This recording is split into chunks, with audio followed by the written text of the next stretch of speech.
There's a BJP versus AAP showdown in the national capital over bus marshals. Both parties have been demanding reinstatement of bus marshals who were terminated in 2023 after the finance department questioned their deployment. Chaos also erupted during a Delhi government and opposition meet over the issue, where the BJP accused the AAP of not being serious over the issue. Later, Chief Minister Atishi called a cabinet meet immediately and passed a resolution to reinstate bus marshals and asked LOP Vijayendra Gupta to accompany them to LG office. But the drama continued outside Delhi Secretariat as when the LOP refused to visit Raj Niwas along with Delhi ministers and Saurabh Bhardwaj fell on his feet and urged him to come along. Later, LOP Vijayendra Gupta and Chief Minister Atishi went in the same car to the LG residence.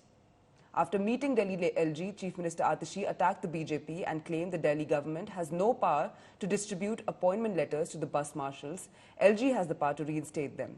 She went on to allege that Delhi LG has not signed on the cabinet note, and this has exposed BJP's lies over the issue.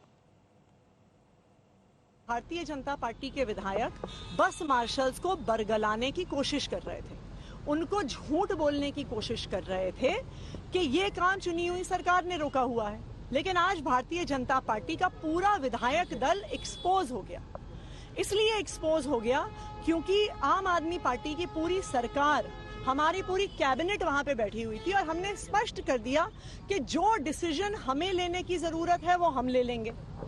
जो decision LG साहब से करवाना है वो Bharatiya Janata party करवाए, लेकिन Bharatiya Janata party LG साहब से कुछ भी करवाने को तैयार नहीं है। भारतीय जनता पार्टी अपनी सिर्फ राजनीति कर रही है बस मार्शल्स के साथ। आज भारतीय जनता पार्टी ने 10,000 मार्शलों को धोखा दिया। विजेंद्र गुप्ता जी ने वादा किया था कि हम कैबिनेट पास कर दें तो आज एलजी साहब से वो इन बस मार्शलों को बहाल करेंगे। एलजी साहब ने और भारतीय जनता पार्टी दोनों ने धोखा दिया। आज भारतीय जनता पार्टी ने दिल्ली के लोगों को और बस मार्शलों को धोखा दिया। उस मुख्यमंत्री जो अब नहीं है, भ्रष्टाचारी मुख्यमंत्री से एक बात पूछना चाहता हूँ, अगर 10 साल तुमने जनता की आवाज़ सुनी होती तो तुम्हें आज 2 महीने पहले जनता की अदालत लगाने की जरूरत नहीं थी। अरविंद केजरीवाल, तुमने अपने शीश महल के दरवाजे बंद रखे, लोगों से मिले नहीं, जनता से दूरी है तुम्हारी, तुमने दिल्ली को लूटने का काम किया और ये ढकोसला जनता की अदालत कुछ नहीं है, सिर्फ अपनी शर्मिंदगी छुपाने का एक छोटा बड़ा प्रयास है।